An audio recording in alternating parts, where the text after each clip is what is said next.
Hi there, welcome to my channel. My name is Aline. I'm a therapist and I love making videos about relationships, mental health, and personal development. I'm on a mission to help 1 million women heal and feel empowered so they can have an amazing impact on their relationships. So today I want to talk about 10 steps to help you bounce back after a major failure in life.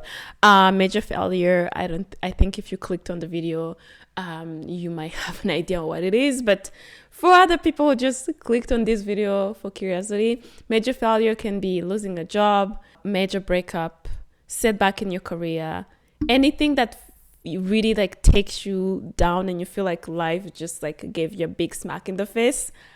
That's what I'm talking about. So I want to give you 10 steps on how to help you get back. First of all, please don't beat yourself up. I think without going through failures, you can't build resilience in life. So yay you. You can actually now start building resilience in your life, in your life experience, and you're gonna come out, if you do work on yourself, you will come out this experience stronger than before. I guarantee you, but you have to be willing to do the work. Recognize that it happened and accept that it's part of a learning process will really help you go a long way into moving into okay, what can I do? It will take you back to the solution mindset and okay, this happened, so what can we do with this? Denying or avoiding the situation will only prolong the distress. So I want you to really take time to sit in it, in the sense that accept that this happened. If you lost your job or if you had a career set up, maybe you work on a project and it didn't happen the way you wanted to, or maybe you got into a divorce and you have to start anything, just accept that this is happening right now. Because you denying it, sometimes you might feel like you're protecting yourself and trying not to feel the whole thing, and then delaying, you're just delaying the bad feelings and the distress. So just accept that it happened and it's part of the human experience, and this is part of you getting closer to who you want to be in the long term. So the next step is for you to really process your emotions. Allow yourself to feel and process the emotion that comes with the failure. It can be disappointment, sadness, anger, resentment. Feel the feels. Allow yourself to have that moment. I personally like journaling, and I advise my clients to journal the process and also to journal their emotions. That's gonna help you put them outside of yourself. There's power to writing something down, because then you're taking all that stuff that happened, all those feelings, all the resentment or the anger, the sadness, and then you're taking it outside of yourself and putting on paper. That's gonna help a lot with your healing process. It's really important for you to grow and to move on, to accept that these feelings are happening. And once you give them space, that's the thing about feelings, especially the bad ones.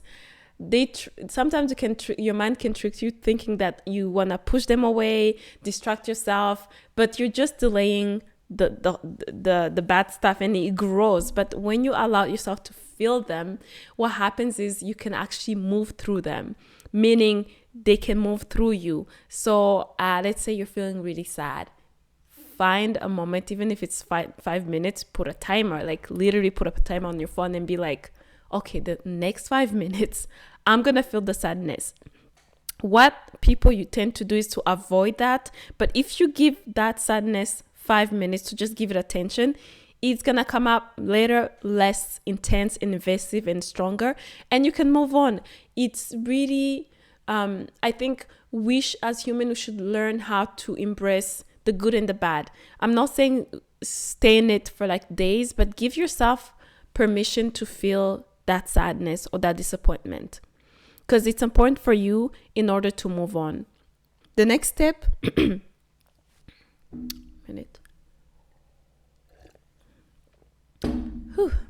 The next step is to reflect on the experience. So what I mean by that is analyze what went wrong, identify any mistakes and misjudgment. So let's say it's a relationship and you broke up. What was the responsibility? What was your part into this happening? I know sometimes when you break up with someone and it didn't go well, maybe there was some cheating involved, or like you just was not aligned, sometimes it's easier to just blame the person.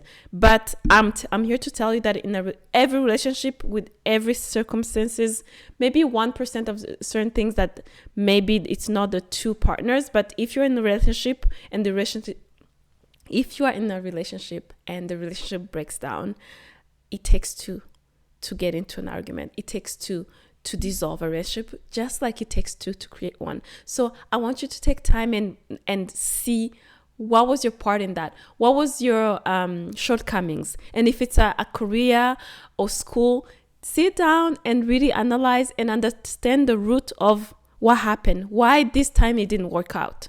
This is going to help you learn and prevent similar issues in the future. Because once you take time to really analyze what you did, how you acted, your thought process and all that things, you will not go through it the same way, because that's how you build resilience. Right now, you taking time, again, use a journal. A journal is amazing if you want to really improve into your own self-development and evolve as a human, as an adult.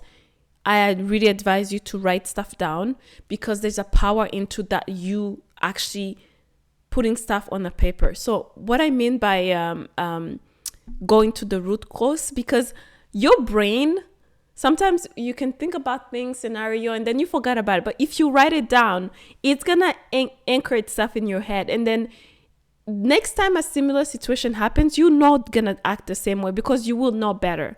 You would have time to really like process the experience and put some critical judgment and objectivity in that situation. If you reflect on the experience and take time to understand what happens and what your shortcomings were, it's going to help you resolve similar issue quicker, faster, more effective in the future.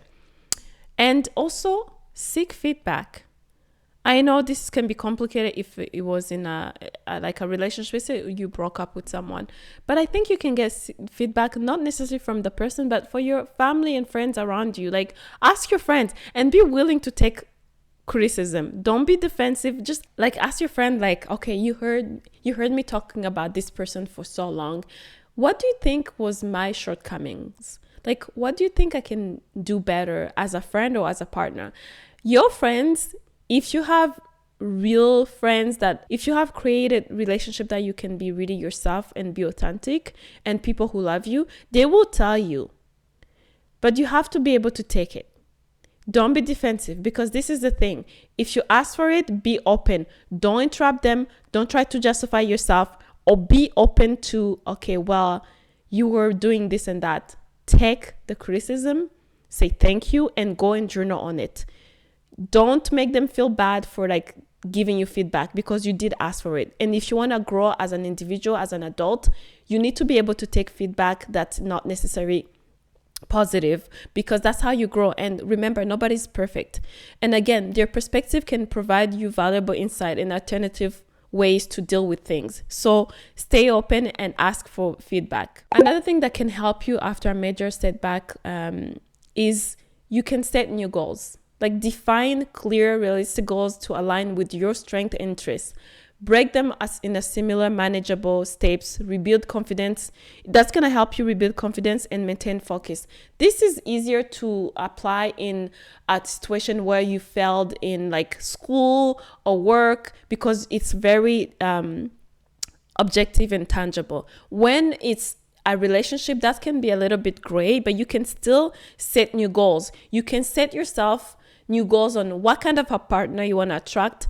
What are your boundaries? What are your top 3 like values that person has to have? And also, you also have to work on yourself. Remember when your friends or family told you, oh, this was maybe a shortcoming, you have to be willing to work on that and be better for your next relationships.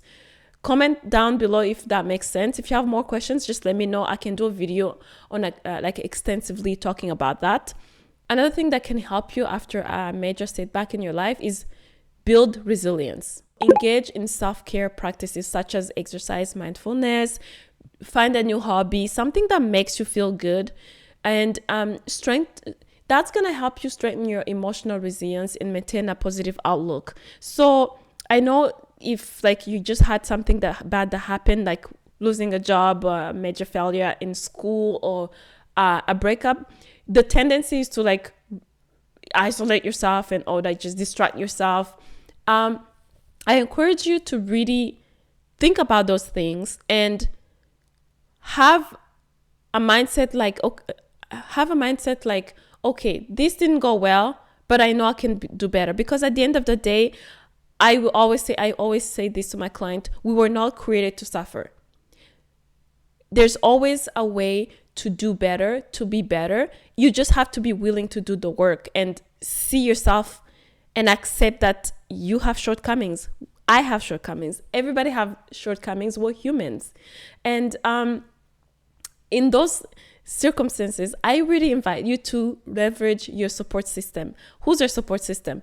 Close friends, family members, siblings, people that you feel like are always there for you and you're always there for them. Those people, it doesn't have to be a tribe. You can have that one person that you really feel like, okay, this person sees me, understands me, and always supports me. Surround yourself with that supportive friend, partner, or support group. Online is amazing. You can find good, healthy online support groups to help you go through something. That's gonna really help you remember that, first, you're not alone, and second, that it's possible to go through this with someone who has a similar situation, or that there's support there. And that's gonna encourage you to have a different perspective, and also it can give you motivation and comfort.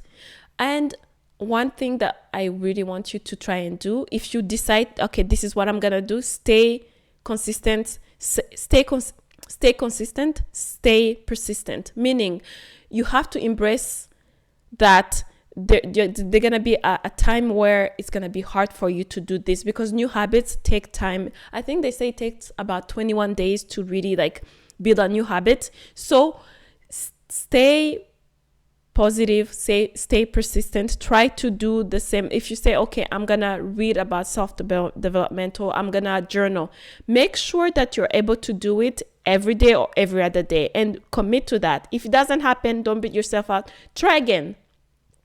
I think it's is it?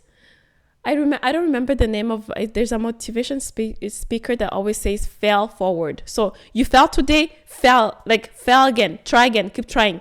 Don't give up, because at the end of the day, this is going to help you build a strong relationship with yourself. And also this is going to help you build resilience and build like a thought. I think about it like a muscle. Like you have to go to the gym if you're trying to build to be ripped.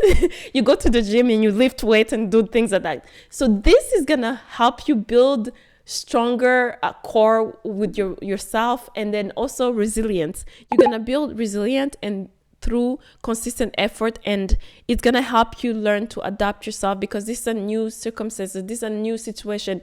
But this is also, this hurdle that you're going through right now is actually what you need to do and go through so you can meet your better self, the better version of yourself. So if you work on yourself, if you're able to go through this difficult time and learn the lesson, you will be stronger at the end. That better version of yourself, it's at the other side of this uncomfortable time.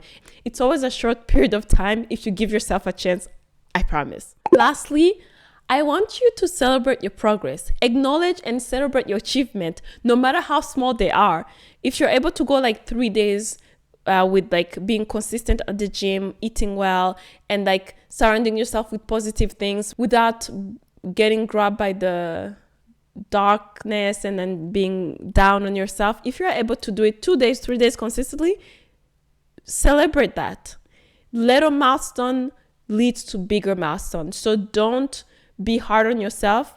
Remember, this is a new habit that you're trying to establish. No matter how big or small, celebrate that. You also have to recognize that progress reinforces positive behavior, and that's gonna keep you motivated on your journey. All right, so that was like 10 things.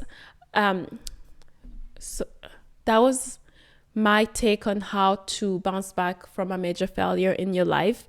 And I don't think really, I know we're talking about failure, but I know we're talking about failures, but I don't think in life you can really fail, because if you don't get what you want or what you need, or something happens, you get rejected and things like that, it's just preparing you for something better. That's the mindset I want you to have, because with time, you're gonna have really strong relationship with yourself, and you will understand that shortcomings in life are just helping you build resilience. So that's it for today. Thank you for watching the video. As I told you at the beginning, I'm on a mission to help 1 million women become more empowered and resilient. So if you want to help me with that mission, I invite you to like this video, share it with someone that you think would appreciate it, and also please subscribe. And if you have a feedback, let me know in the comments. And until next time, bye bye. Mwah.